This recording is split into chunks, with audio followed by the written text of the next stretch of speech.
Frères dans le Christ, bonjour et bienvenue à cette méditation en ce samedi où le texte de Matthieu au chapitre 23 qui nous est proposé nous met en garde contre certaines attitudes d'abord des pharisiens que Jésus nous propose.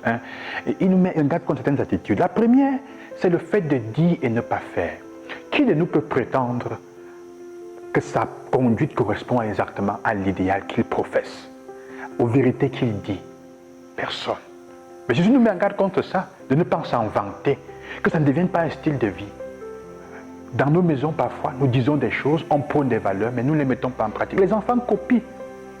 Mais il dit aussi une autre chose à laquelle il faut faire attention. Il dit, faites ce qu'ils vous disent, ce que les pharisiens vous disent, mais ne faites pas ce qu'ils font.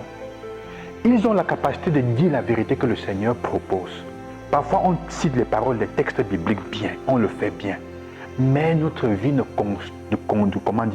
suit pas. Et il dit, faites attention. Vous savez aussi, dit frères et sœurs, que quand tu dis, je ne fais pas ça, je ne vais pas à l'église, je ne vis pas ça, parce que tel prêtre ne fait pas comme ça, tel évêque, c'est un prétexte, c'est un paradoxe, ça ne vaut pas. Dieu ne prend pas ça en compte.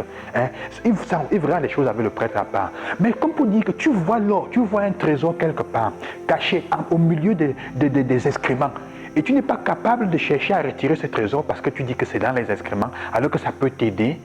Il dit parfois, il faut avoir le courage, la responsabilité est la tienne, de voir, de prendre, de récupérer ce qui est vrai au milieu des choses qui ne vont pas bien. C'est à toi de prendre ce qui est bien et de le mettre en pratique, de l'appliquer. La deuxième chose qu'il nous met en garde est le fait de vouloir toujours dominer. On pense toujours avoir la vérité en face, on pense toujours d'être capable que quand on parle, les autres doivent obéir. C'est nous qui savons ce qu'il faut faire à tout prix. Et même c'est nous qui sommes capables de dire toujours de critiquer ou la vie des autres, de la mettre en ordre, la vie des autres, la dominer. La troisième chose est de nous faire remarquer. Les réseaux sociaux sont devenus le lieu où on poste tout. Je vais au grand mall parce que il faut que je me fasse remarquer. Et je fais des vidéos de mon corps, de moi, sans rien du tout. Simplement pour monter, poster sur TikTok et sur les autres. Il faut qu'on se fasse remarquer dans tous les sens. Jésus dit, faites attention à cela. Et il propose en marge de cela quelque chose, une manière de vivre, la fraternité. Et vous êtes tous frères et sœurs. C'est pour ça qu'il dit, méfiez-vous que personne ne se fasse appeler père ou maître.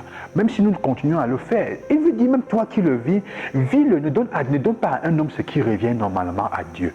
Et toi qui vis l'être père ou prêtre, ou c'est pas moi, ou père de famille, vis-le de telle façon comme une représentation de Dieu. De telle façon que tu sois la correspondance et la personnification dans le contexte du service du Seigneur. C'est un service qu'on te demande quand on te dit Père, c'est d'être au serviteur. Ce n'est pas d'avoir de prendre les honneurs et de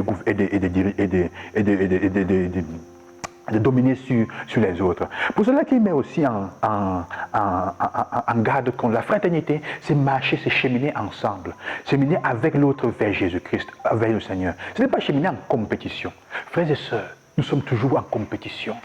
Les évêques entre eux, les prêtres entre eux pour avoir la faveur de l'évêque et les postes qu'il faut, les chrétiens entre eux pour avoir la faveur du curé, du prêtre, je ne sais pas moi quoi, pour qu'on les en compétition. Honnêtement, quand tu t'assois et tu regardes, même dans la famille, la compétition pour avoir les faveurs l'une ou de l'autre, est-ce que c'est la manière du Christ de faire? Il nous dit, faites attention mes amis, faites attention mes enfants. L'être frère et sœur signifie se mettre au service. Le service est la marque la plus grande des disciples. Ça veut dire mettre ce que j'ai et ce que je suis pour que nous grandissions ensemble et pour que ça fasse le bien des uns et des autres. Que le Seigneur vous accompagne dans cette journée, qu'il vous fasse du bien et qu'il vous donne la grâce de vous poser la question, d'éviter ces trois mots, dire et ne pas faire, vouloir dominer, se faire remarquer pour embrasser l'humilité de la fraternité, la simplicité de la fraternité. Bonne journée, loué soit Jésus-Christ, que le Seigneur vous bénisse.